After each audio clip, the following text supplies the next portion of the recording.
Thank you very much, Councilman Gomez. We appreciate you giving us blessings this morning. We will now hear from our next presenter for our next session, which is the creation and significance of the Indian Child Welfare Act of 1978. My name is Tanya Rollins, and I am the CPS Disproportionality Manager, and I am honored to have Sheldon Spotted Elk speak to us today. I am excited as I have seen his presentation, and I believe we will all gain quite a bit from it. His bio is in your program, and now I will turn it over to Sheldon Spotted Elk.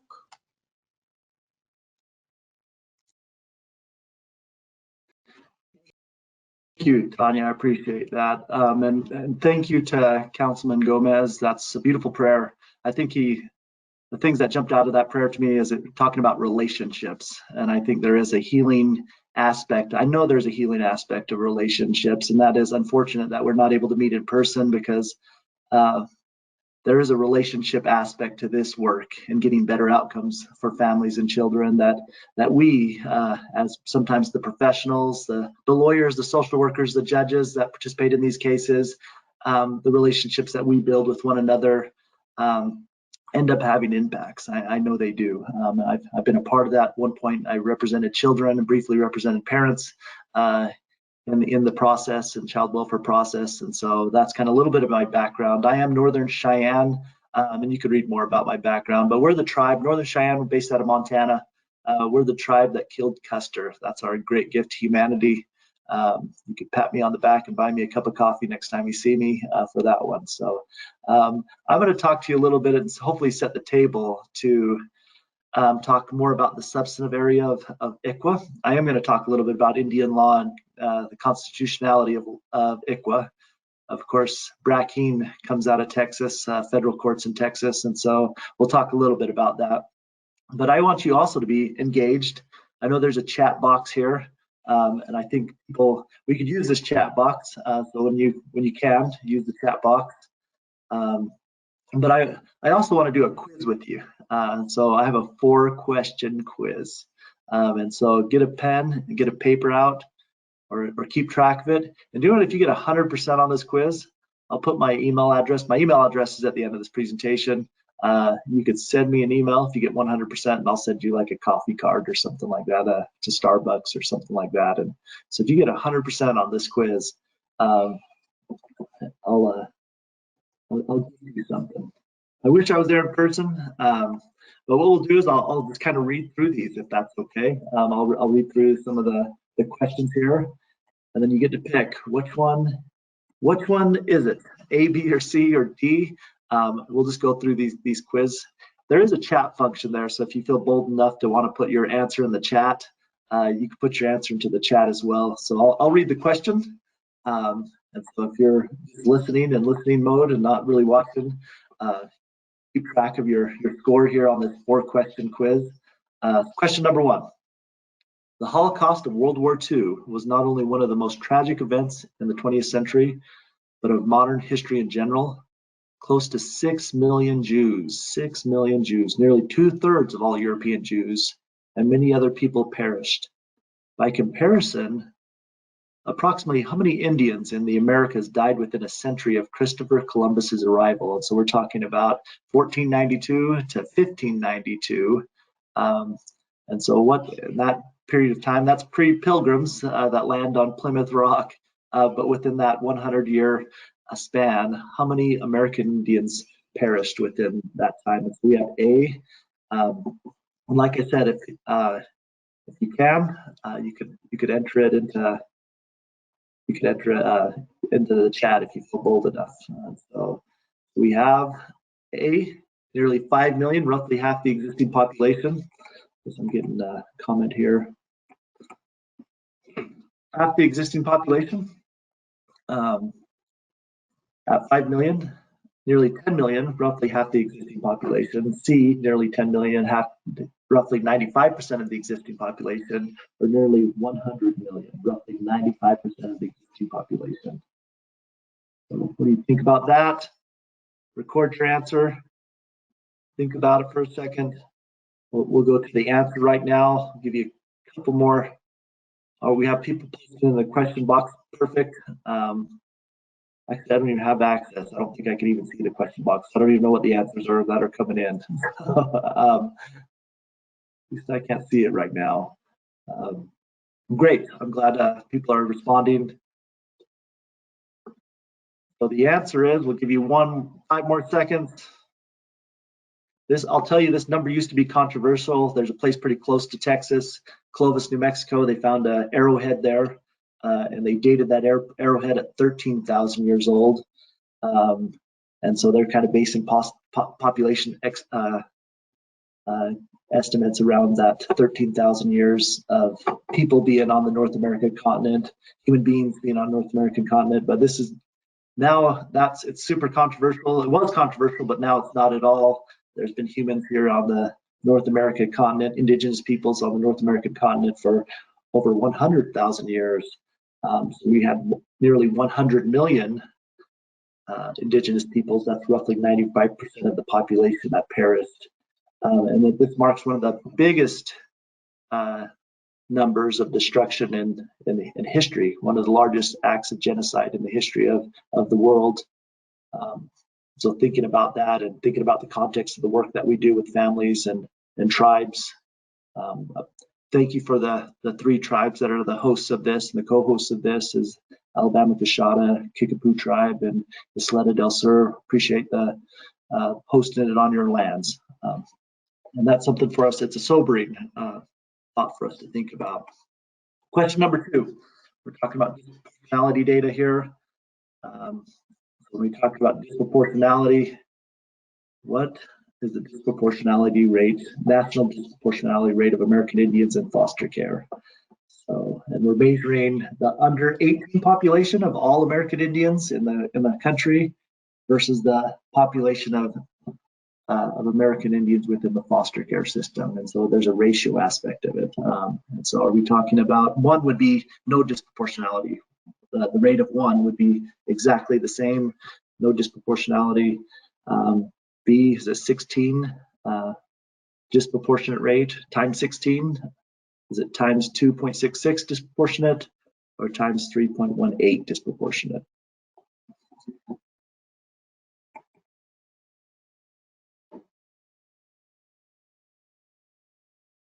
So when we look at this, I do have something to share. Maybe I'll put it in here for the organizers only. And this is kind of a cool thing for you to play around with. It's a dashboard. Maybe somebody, whoever could share that to everybody else. It's a cool disproportionality dashboard. It shows all the states, shows the disproportionality rates. So as you think about that and try to comprehend what's going on in your state, you can take a look at this. Thank you. I appreciate Jocelyn for sharing that with everybody. National Center of sorry, I skipped it. So here we go. When we talk about disproportionality, the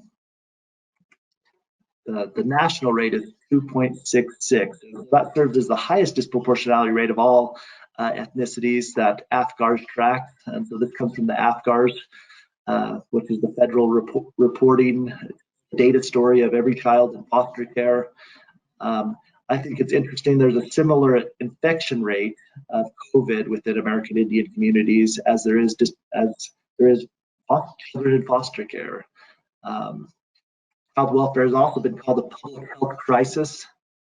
And so when we think about public health going upstream, so to speak, and so if we were all down the river and we saw children in the river floating down, we'd probably be interested enough in humanity that we'd form a way of getting children out of the river. But of course, after a while of getting children out of the river, we'd want to go upstream to find out why children are getting thrown in the river in the first place, and help do some of that prevention work. And so that's a lot of the work that public health does, and a lot of work that I think is the duty of us as professionals within the system, as family members, people that are in the system, some of that work that we could do to go upstream. Minnesota has the highest disproportionality rate. If you look at that website that was sent out, Texas actually shows that there's no disproportionality of American Indians in foster care. Black youth actually is the highest disproportionality of ×2 within Texas. You have about 32,000, digest that, 32,000 children in foster care. This is 2018 AFGARs. I don't know if it's gone up or gone down. But I'll tell you, a lot of states end up having an issue, even though Texas shows that there might not be disproportionality. Some jurisdictions, I don't know about Texas, but some jurisdictions do have issues around inquiry. And so asking that question, are you an American Indian? Or have family members that are American Indian, and treating that case as an ICWA case until we are able to determine that it's not an ICWA case. And so we'll learn more about that as the day goes on, when we talk a little bit about the area of the law and practice tips. So next question. 3, how does the U.S. Declaration of Independence refer to American Indians? So we're not talking about the Constitution, we're talking about the Declaration of Independence. That's why we celebrate July 4th, declaring U.S. independence from Britain. And so this was the letter that was penned that said, we're out. We're out of being a colony. We're here to colonize American Indians. So does it refer to American Indians as merciless Indian savages? B, native inhabitants of this land? C, it does not mention the existence of American Indians. Or D, none of the above. So what are your guys' thoughts?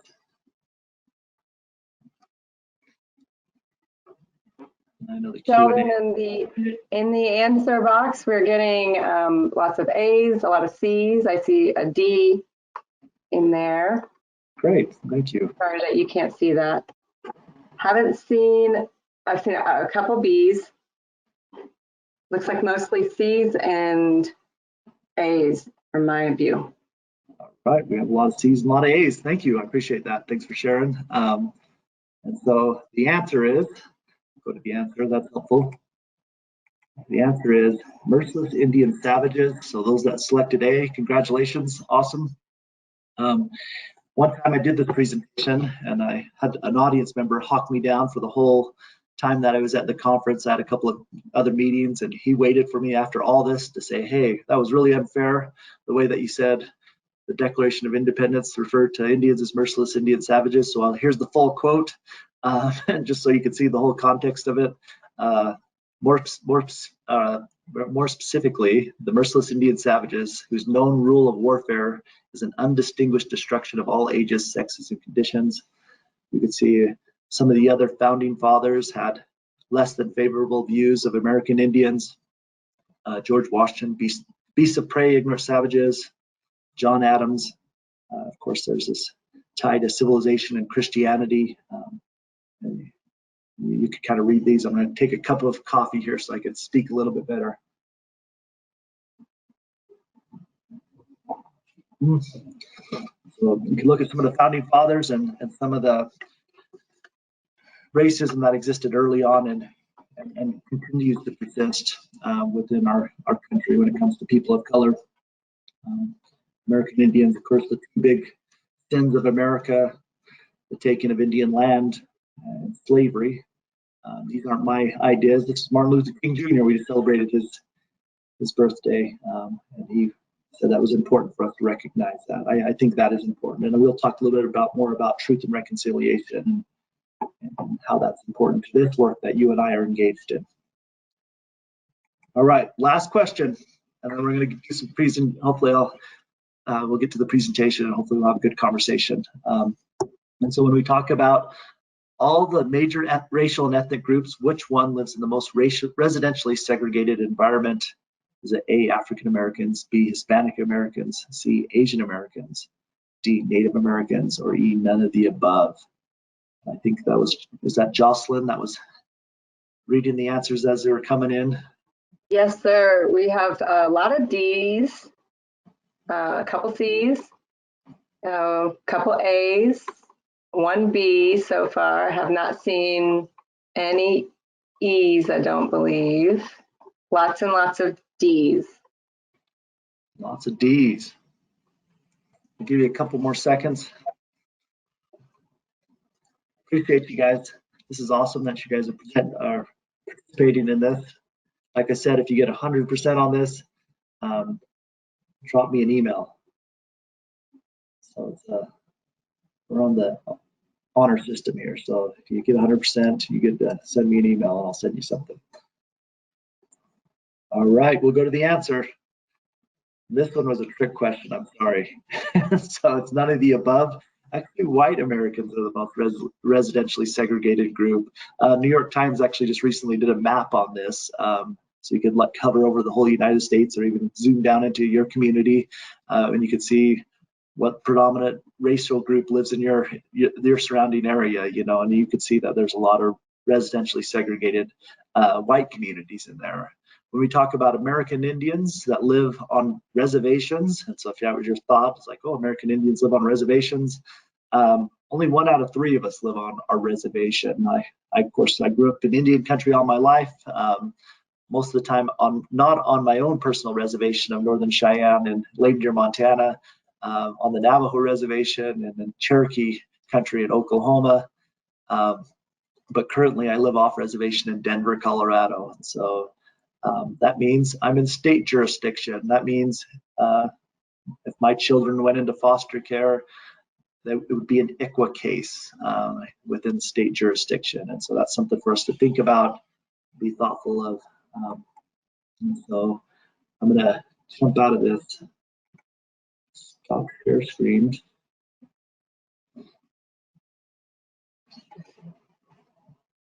All right, I'm gonna go to the presentation. Thank you so much. Did anybody get 100%?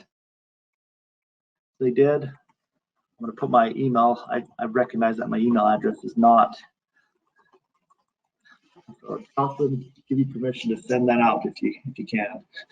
So I'm excited to. I'm sorry. Apologies, I said I will do that. I've gotten a few that said they did. Oh, awesome. Okay, well, great. I'm so happy that we have some people that are students. I probably wouldn't even have gotten 100%. If you guys did that quiz on me, I probably wouldn't have got it. So good job if you got 100%. Good job participating. I appreciate that. Like I said, I wish we were there. There's 946 of us right now on this call. It's really exciting. And so I'm going to talk to you a little bit about the creation of ICWA and the context that it happened in. And I'm really passionate about this work, and I want to share that with you. So I'm going to share screen again. All right, here we go. So when we talk about the creation and significance of ICWA, this is a picture that my aunt, or I call her an aunt, but she's an older cousin of mine. She's on the Tribal Council of Northern Cheyenne. This is just such a beautiful picture of Lame Deer, Montana. And we're a tribe that uses teepees as our traditional lodging, and have just a beautiful sky that happens every night is a miracle when we see the sunset up in Lame Deer, Montana. So I'm glad she captured this one time. Maybe this is actually a sunrise. So you get both ends of just beauty up in Northern Cheyenne. So when we look at why ICWA, if we look at your policy manual, it does kind of give us a context of why ICWA. I want you guys to be thoughtful of this because I'm going to ask you eventually, we're going to ask you, and I want you to put it in the chat box or the question box, I guess, but something to ponder on. What is the legacy of ICWA? What is the legacy of the Indian Child Welfare Act? It is now 42 years old this year, but I want you to reflect on that and think about that, and I will pose that question. I want you guys to put it in the chat box. But ICWA is a federal law that imposes special standards and requirements when a child welfare agency seeks to intervene to protect an Indian child, and that's a term of law. I'm going to define that later in the day, I'm sure. The law was enacted to protect not only Indian children, but their families and tribes. And so we have rights holders. We have rights holders under an ICWA case that wouldn't necessarily happen in your non-Indian cases that would come before a court of law in Texas. When we look at some of the fundamental responsibilities of ICWA, what are the responsibilities? And I think I always name these 7 as the core things that happen within a court of law, and some things that we need to be cognizant of when it comes to making these proper findings and proper procedures within a court of law. So lawyers and judges and social workers are on this call. These are the things that you need to think about. And I went to law school, and so when I look at a statute, we look at these statutes, we usually have rights holders, people that hold rights under a certain law, and then we have responsibility holders. So when we look at responsibilities, if we bifurcate it like that, rights and responsibilities, usually it's governments that have responsibility to her citizens. And so the state agency are the ones that have these responsibilities. Tribes, on the other hand, are rights holders, and so they have no responsibilities to make sure that Indian children are identified.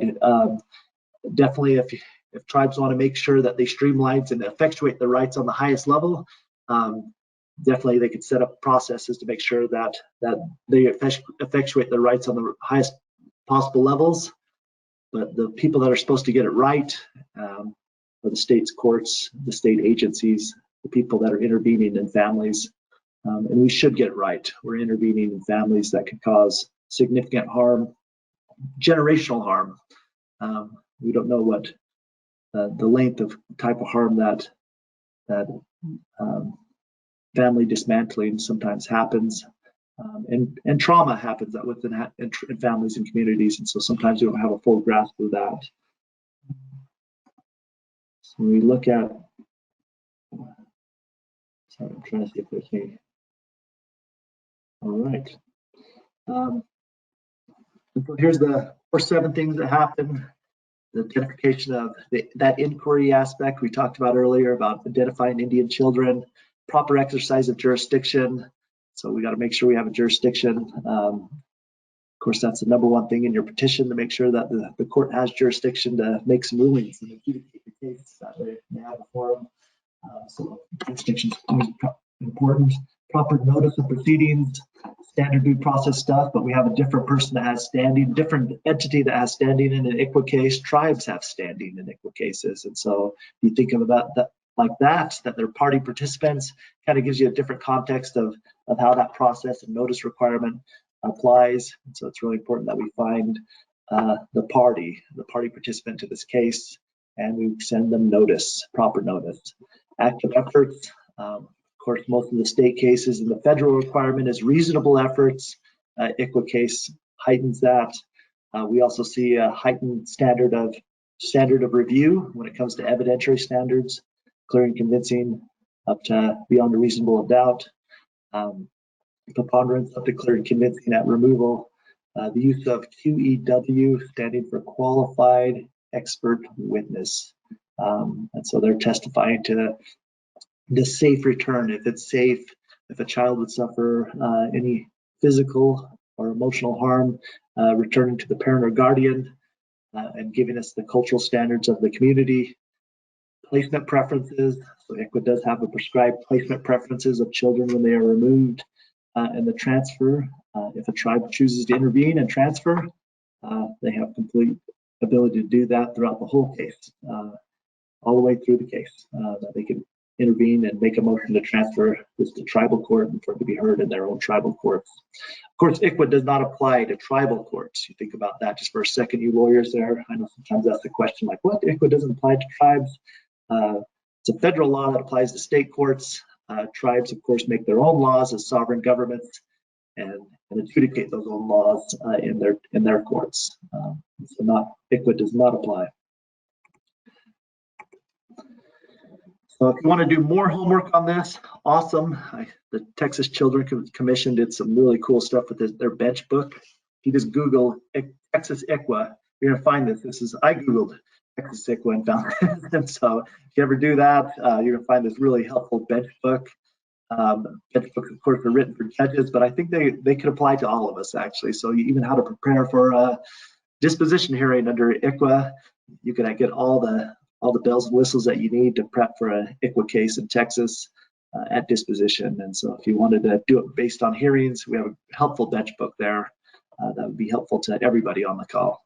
But there's other areas. Of course, the source of law, just reading the law, you're going to get a great information on that. So that should be the first place that you look. ICWA recently, 2016, passed regulations, federal regulations of how it should apply within state courts.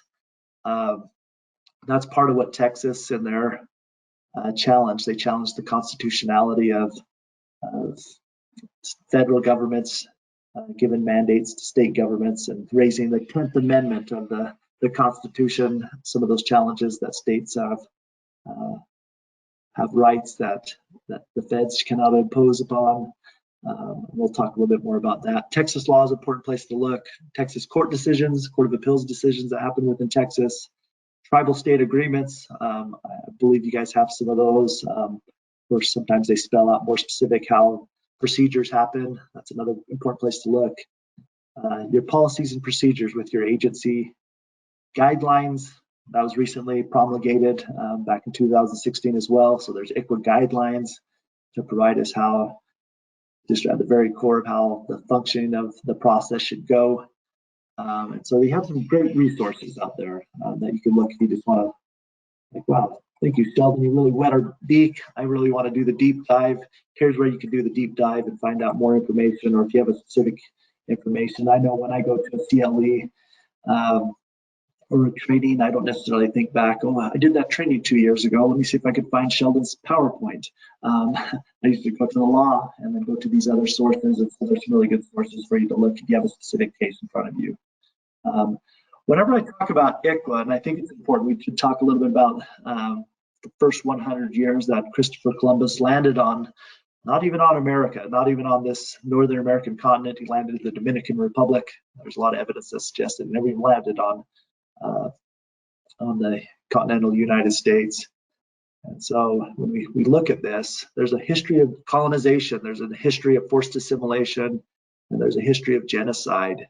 When we look at the federal US government intervening in families' lives, Indian families' lives, there's over a 200-year history of this. And the first place that we see it is the Indian Civilization Act. This is back in the day when bills were not multi-pages. This is a very 2 paragraphs long, this bill that was passed by Congress. Very clear and straightforward in the title. It's intended to civilize and Christianize American Indians. And the funding was going directly to mission schools to provide moral, quote unquote, moral education. You think about the history of colonization everywhere, actually. You could look at any country, pick one on the globe, throw a dart. You could see that there is an interest in taking resources, gold, silver, and taking indigenous lands and assimilating American Indians. When that doesn't happen with adults, they usually aim for children, and they do that usually through forced removal. This is the pattern of colonization throughout the whole world. And so you could look to Canada, you could look to New Zealand. This is something very similar that's happened everywhere. You think about the humanity in that and the uncivilized nature of that, if you will, the way that we connect with one another. There's great harm that's happened in this. I've never met, honestly, and I've hung out in Indian country all my life, never met one Indian in my life, zero, that have not been impacted by boarding schools, have not been impacted by forced assimilation. So it's something that's happened to all American Indians, whether we've Northern Cheyenne or whether we're Kickapoo, it's happened to all of us. And so we all have a relative that's gone through that system. There's some payment within that. So it's something for us to be thoughtful of and cognizant of when we're working with families. I'm sorry, I'm only getting to these questions now. I'm sorry, I'm missing most of them as I'm presenting.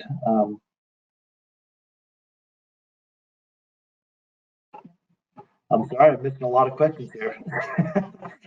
if you want, you could actually, Jocelyn, just interrupt me and say, hey, there's a question, because I have, when I'm presenting, I really can't see the questions as they're coming in. I have to click on a special button. So I'll hopefully get to the question. Yes, well, we're compiling the questions for you once you finish. If you have time to answer once you finish, you're good. Thank you. Thank you. And I'll make sure I do leave some time for the very end. So thank you. When we talk about boarding schools here, there's a history of pain. There's a history of, this is very present to us. There's actually still boarding schools out there. There's actually still 4 prominent boarding schools throughout the country that the tribe that I work for in Utah, Some families in that community feel like the only way they could get a fair education to their child is to send them to boarding school. I work for a business committee, the tribal council for the tribe that I work for as a chief of staff.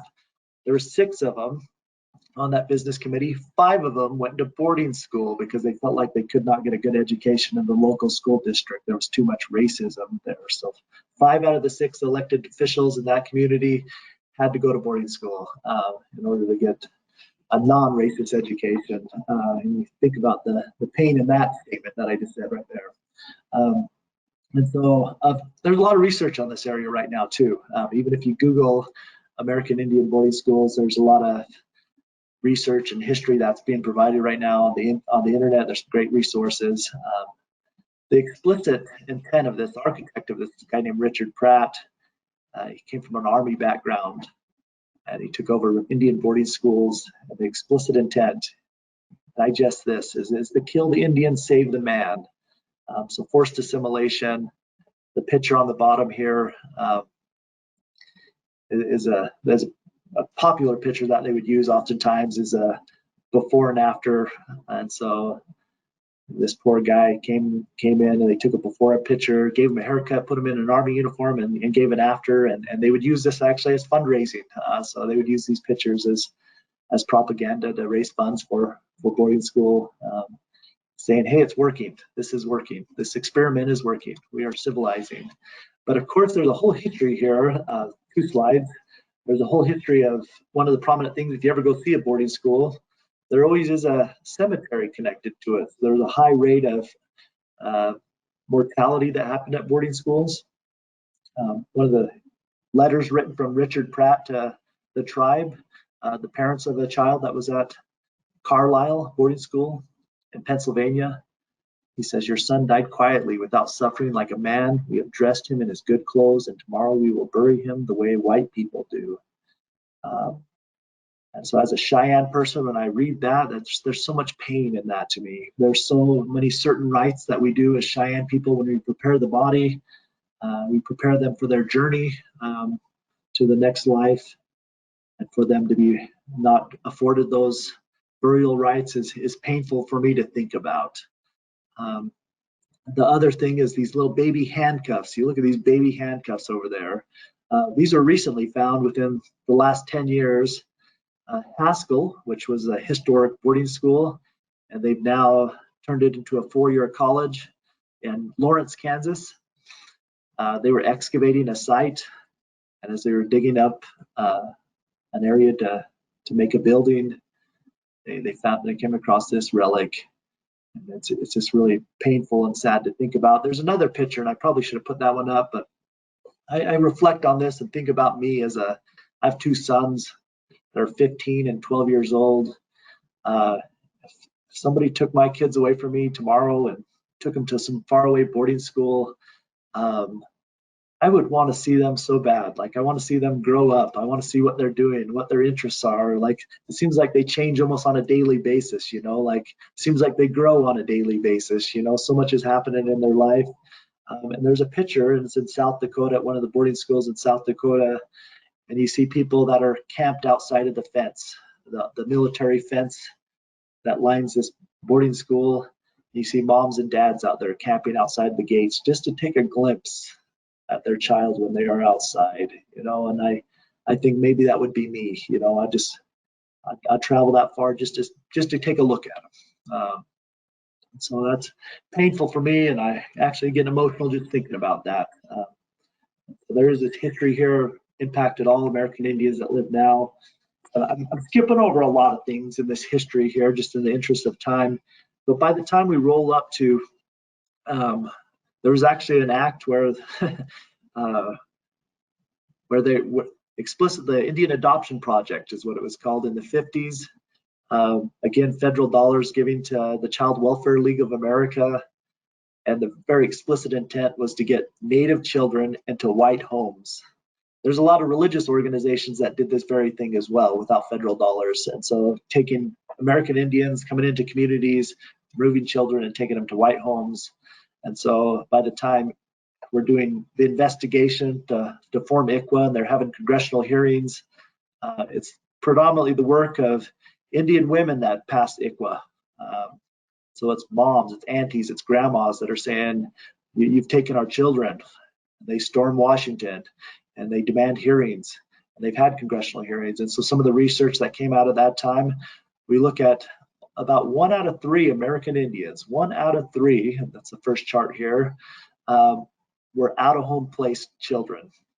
And so out of all the Indian children in the whole country, we got 1 out of 3 that were removed from their home.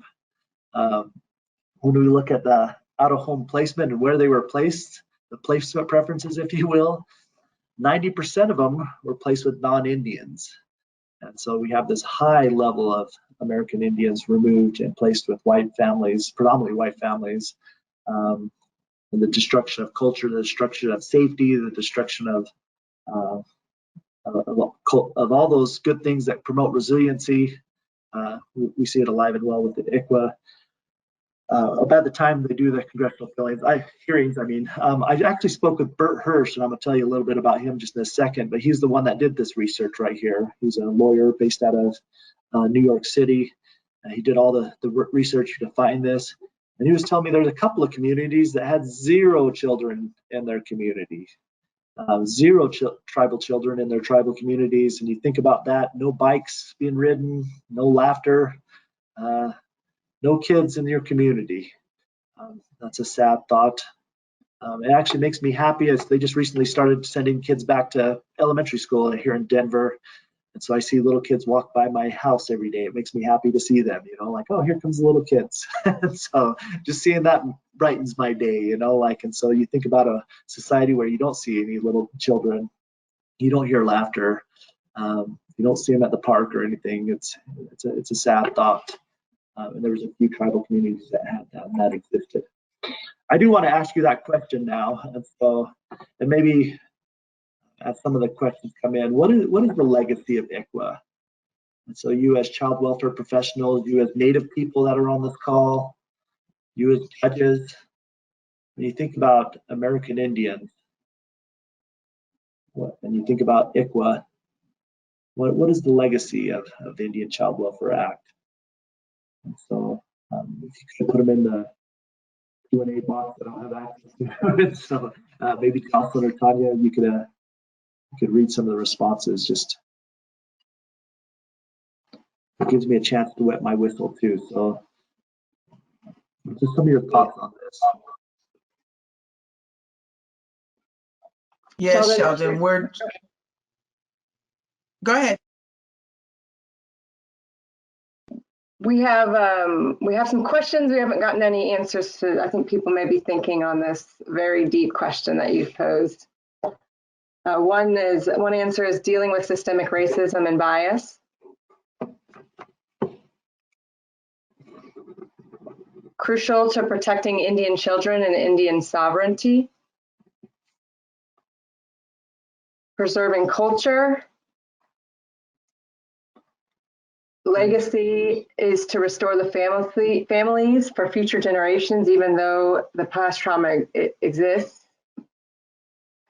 Protecting a way of life, accountability on the part of the U.S. government on the actions of the past. We're maintaining the children connection to their family, extended family and culture. Wow. Cultural preservation to prevent extinction of the remaining indigenous cultures. Great answers.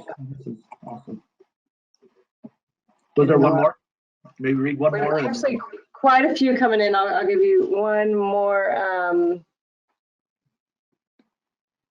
Preservation for the future. Not sure it does much for the past wrongs. Protecting the rights of Native American children and their nations. Perfect. Thank you. That's great comments, actually, and it kind of leads in. And I asked this question, and I reflect on this quite a bit, actually, is ICWA has been called the gold standard of child welfare. And one time I did this presentation, and I posed this question usually just to get audience participation and thoughts, especially if we're in person. But I said, what is the legacy? And I was feeling really punk rock that day, and I was like, do you know what the legacy is? It's non-compliance. And I think that is true. There is a legacy of that. one of the audience members of this particular training did say the legacy is actually that ICWA was the vanguard of child welfare. It changed the way that child welfare happened, and that is absolutely true too. It's the legacy of the gold standard. At the time it was passed in the late 70s, there was some kind of different theories about child welfare. The apple doesn't fall too far from the tree. You know, if you're removing your children, this child's going to be, if we keep them with family, relatives, this child's going to grow up in a terrible environment. So we need to remove them as far as possible away from the community and family. But now in 48 out of 50 states, excuse me, any child, no, we're not talking ICWA here, we're just talking about any non-Indian child that's removed from a family, there is a requirement under state law that requires you to look for kin. That didn't exist before ICWA.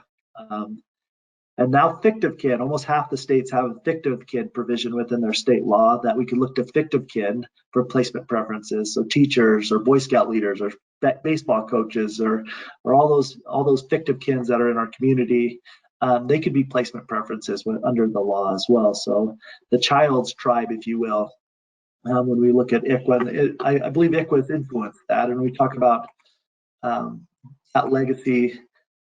I think there's memes that exist within child welfare, and I'll make this short because I want to make sure we get to questions. But memetics is this idea that ideas like genetics that we pass on from generation to generation, memetics have to do with these ideas. And of course, we're seeing this cool Bernie Sanders meme that's going everywhere. You know, Bernie Sanders sitting at the inauguration, and they're putting it on everything from Game of Thrones to blood in, blood out covers, you know. So and so if you haven't seen it, if you just Google Bernie Sanders meme, you'll be fortunate to have a lot of hilarity in your life, a lot of funny things from those memes. But from memetics, when we look at the memes of child welfare, I believe that Indian removal is part of the memes that exist within the current consciousness of 2021 of child welfare. I think poverty, the way that poverty, and we translate that to looking like neglect, I believe that's another meme that exists within our consciousness of child welfare. And so we need to be cognizant and aware of that, and thoughtful of that. I think there is ways that we could address the past in some ways, and I want to talk about that. Truth and reconciliation is definitely part of the work that you and I are engaged with. But you look at these things that survive, it isn't because they're true, it isn't because they're fair, it isn't because they're necessary to the system.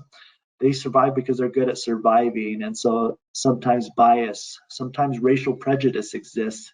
We see it very alive and well now, not because of any of these things, but because it's good at surviving. Bigotry is good at surviving, unfortunately. And so we need to think about the ways that we show up with our bias in our system. All of us have it. All of us exist with some bias.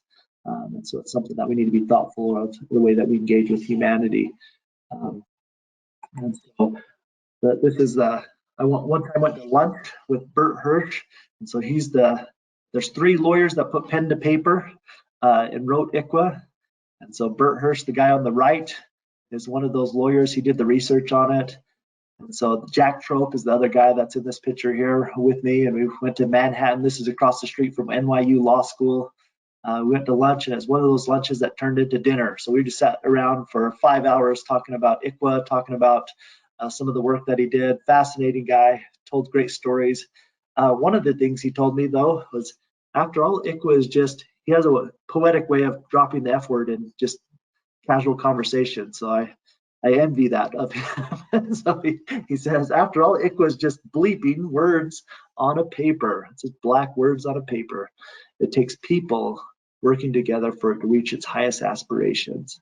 So you and I building those relationships, you and I working together, judges and attorneys being collaborative, tribes and states being collaborative to get the highest aims of what ICWA was about, the spirit of it. And that this law, he asked me, the other thing he said to me, he's like, hey, Sheldon, do you train on ICWA? I said, yeah, I do a lot of trainings on ICWA. He says, you need to tell people that ICWA is a reparative law, that it was written to repair. And so for reparation, if you read in the congressional findings, you could see that they are addressing these past wrongs within the congressional findings. That's the clear intention of why this law was passed, is to address the past. And so that's the first to think about as well. I'll want to make sure I get to, let's skip the slide actually. Quickly it is, when we talk about federal Indian law, which ICWA is a part of, the federal Indian law has been called the miner's canary, or Indian people have been called the miner's canary, which is, it gives you indication of whether the air is poison or the air is good. You know, the canary would die in the mine, and that would be give all the miners the heads up to get out of the shaft. The air is poisoned. And so the treatment of American Indians in our society, I think in our day and age, we can include all brown and black people. The way that we treat them, it's an indication of our society and the health of our society. It's something for us to be aware of and thoughtful of. And it indicates the rise and fall of our democratic faith, is the way that Felix Cohen puts that. We talk about federal Indian law, just in general. There's 4 pillars, 4 primary principles. The Bracken case is challenging 3 of the 4 of these principles here. One, there's an idea of tribal sovereignty, that tribes are sovereign, make their own laws, adjudicate those laws in their own courts. And that's been in existence pre-America. Tribal sovereignty is older than America. Think about that. Indian property, that's kind of a whole nother conversation altogether. And so I won't spend time on it. That states do not have authority within tribal communities, within Indian country. State jurisdiction, state law does not apply within tribal Indian country. And then there's a federal trust and power. So Congress does have plenary, what they call plenary, direct and absolute authority over Indian affairs under the Constitution. And they have the ability to pass laws like ICWA. One of the challenges to ICWA that it violates the due process clause, the equal protection clause of due process. And so when we look at tribes, American Indians, we are a race. I am a race. When I click that box, yeah, I'm American Indians, but I'm also a citizen of a sovereign government, the Northern Cheyenne tribe, Northern Cheyenne Nation, if you will. And so I'm a citizen of that. ICWA was passed not based upon my race, but based upon that special relationship between the federal government and Indian tribes. So it has nothing to do with my race, it has everything to do with my citizenship.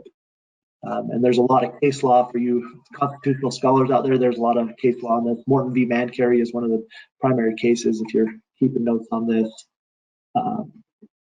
Inherent tribal powers, when we talk about, sorry, I'm like turning into a law class here. I don't mean to turn it into a law class here. I will wrap up good though. I promise you I will wrap up good. But when we talk about the very core of what tribal sovereignty, if this is a bullseye, the very core of what tribal sovereignty is about.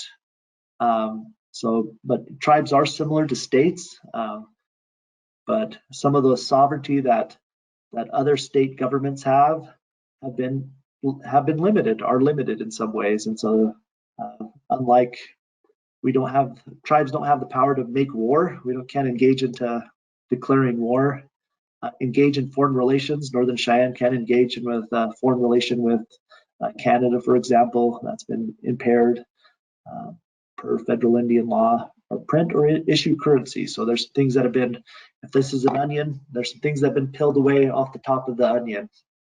But at the very core of what tribal sovereignty is, it's tribes retain inherent, so not delegated by Congress, inherent to just us being alive on the earth.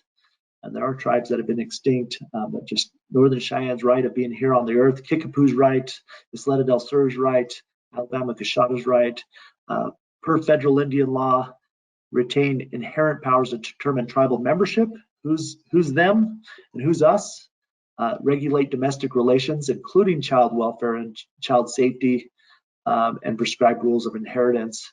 So that's the very core of what tribal sovereignty is about. And of course, we have the ability to tax certain cases out of tribal, state governments and into tribal communities. When we keep a child in the last thing, and I'll aim towards wrapping up here. The last thing, when we look towards the gold standard, reflecting back on that idea, that's active efforts keep children safe. And when we keep a child within these concentric circles, with family, with relatives, and community, and you think about your own upbringing, you probably, and I know some of us that work in this field, we come from tough pasts. We come from tough histories. But I'm sure the fact that we're doing this type of work, we're willing to help other people. We've had one person in our life at least that said, I love you. You're special. Keep going. I'm proud of you. And that's so critically important for our development, our growth. And so there are active efforts to make sure that that happens. And when we place the child within these concentric circles, they grow up with resiliency. They grow up with great power. They grow up with identity and community. And there's healing natures within that.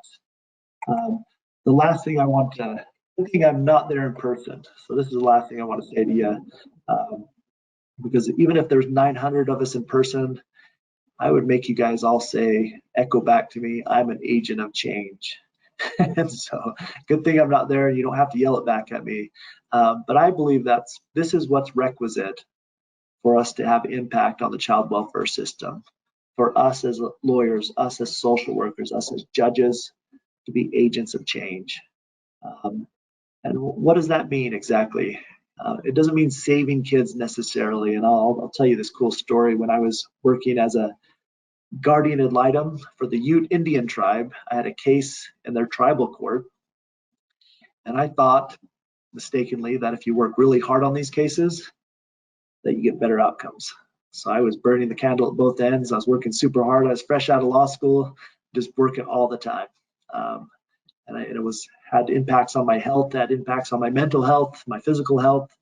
And I remember this one particular day in the courtroom, I probably had dark spots around my eyes. I was probably walking with my back hunched over.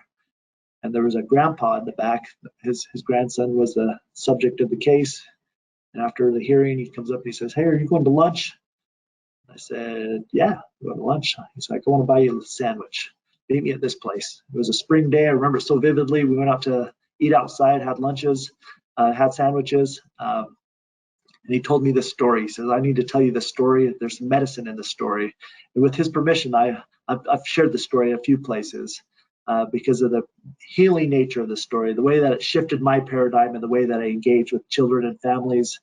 And I'll share this medicine with you right now. It's a story, the Ute story of Siach. He's the monster that steals children. And so Siach is a guy, you have to imagine this with me. He's like 7 feet tall, super skinny, carries a wicker basket on his back to where he puts children when he steals them. Saw a child playing by the river, jumps out of the reeds, steals the child, throws him in his wicker basket, heads up to the mountains where he lives. He's going to eat this child. It's a 2-day journey. And so they set up camp the first night.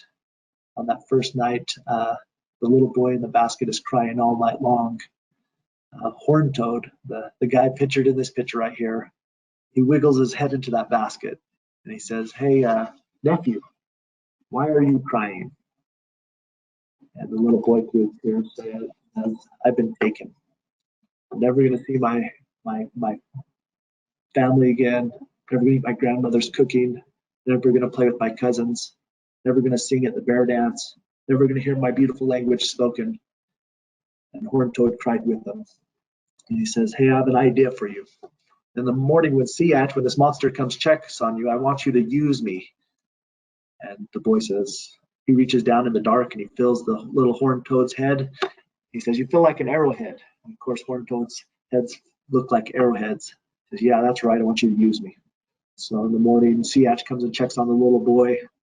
The little boy rises up in David-like fashion, throws the arrowhead into the heart of the beast. He's able to escape and get back home to his family. I know that this work that you're doing is super hard. I know this work will break your heart probably more times than you could count. But I know we're at our best. We're at our most powerful when we are a tool in the hand of a child to effectuate positive change, when we become an arrowhead in the hands of a child. And that means connected to family, connected to community, When we could have those outcomes for children, we're at our very best. And so we need to be solution oriented. We need to have that gold standard representation. We need to have cultural humility in our engagement with families. I know the more that we do that, the better outcomes that we get. And so that's really all I have. I'm so happy to be able to be with you guys and kick you off in a good way. I know there's some questions, and I'll try to get it to as many as possible. And maybe I'll look at them and I'll try to answer them in the question and answer box. I'll stay on and answer as many as I possibly can too in the Q&A box. And so, but if there are some right now, maybe Jocelyn or Tanya, you could read a couple of them. We could get to them. Thank you so much. I think we have time for maybe one question, and we have, do you believe the Alaskan Indian tribes are less identified in courts and inquiries? That depends on where, yes, it depends where you're at. A lot of ICWA compliance kind of happens regionally. And so if you go to LA, for example, there's a big issue around notice. But here in Denver, there's a big issue around inquiry. So just even asking that question. So it depends where you're at. But I think a lot of jurisdictions kind of have different issues that they're challenging with. But I don't think there's anything necessarily unique about Alaska Natives that make them less identifiable. But I imagine there's certain jurisdictions where they are not being identified correctly. Well, thank you, Sheldon, and thank you so much for being willing to go back and answer those questions in the chat. I have to say, I learned a lot. And as we go into our break, I think I'm gonna want everybody to join in online and say, I am an agent of change. So I am an agent of change. Thank you. And folks, we will be back in 10 minutes at 11:10 to begin our next session. Please be safe. Thank you.